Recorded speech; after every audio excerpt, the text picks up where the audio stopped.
বাঙালির শ্রেষ্ঠ উৎসব দুর্গাপুজো। পুজোয় নানান সাংস্কৃতিক অনুষ্ঠানের পাশাপাশি জীবনমুখী মানবিক কর্মসূচি নিয়েছে হাওড়া জেলার শ্যামপুর ব্যবসায়ী কল্যাণ সমিতি।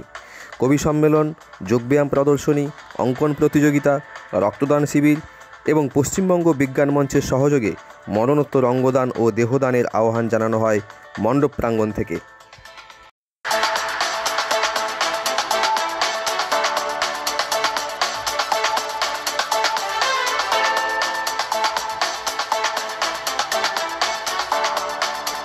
রক্তদান শিবির সবাই আমরা করে থাকি, আবার আমরা পূজাও করে থাকি দেশবাসী। কিন্তু পূজা করার মধ্য দিয়ে ধর্মটাকে যে ব্যাখ্যা করা হয় সেটা ঠিক না। ধর্ম মানে মানুষ, ধর্ম মানে মানুষকে ভালোবাসো, সমাজকে ভালোবাসো। বিবেকানন্দ নিজে তার বাণীতে বলেছেন যে জীবে প্রেম করে যেই জন সেই জন সেবিছে ঈশ্বর। এই কথার যে মর্মার্থ আমরা যদি বুঝতে পারি তাহলে আমরা ধর্মকে অপব্যাখ্যায় নিয়ে যাব না। এবং আমরা যেটা করছি তা হচ্ছে এই যে মানুষের চেতনা বাড়ানো।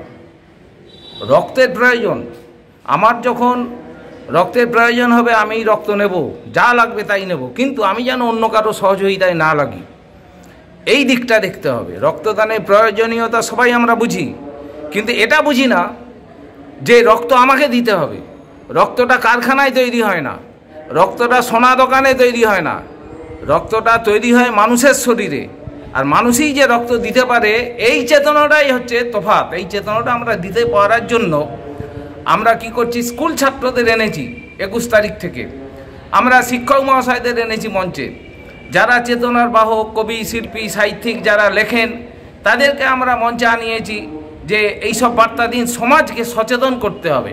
অর্থাৎ জন্মালে যেমন আমরা ভাত খাই, জন্মালে যেমন আমরা স্কুলে যাই, আমরা জন্মালে চাকরি চাই, তেমনি জন্মালে আমাকে রক্ত যে দিতে হবে এই চেতনাটা সমৃদ্ধ করার জন্য আমরা শুধু রক্তদান শিবির নয়, রক্তমুখী করার জন্য, সাংস্কৃতিক চেতনা বাড়ানোর জন্য আমরা 7 দিন ব্যাপী আমরা বিভিন্ন রকম চেতনা প্রসারের আমরা ব্যবস্থা করেছি। বিজ্ঞান মঞ্চকেও আজকে আনাচ্ছি, তারাও তাদের চেতনা দেবে।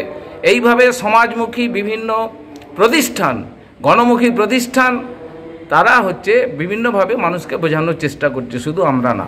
আর এই শ্যামপুর হাই স্কুলকে ধন্যবাদ, কর্তৃপক্ষ এবং প্রধান শিক্ষক মহাশয়কে।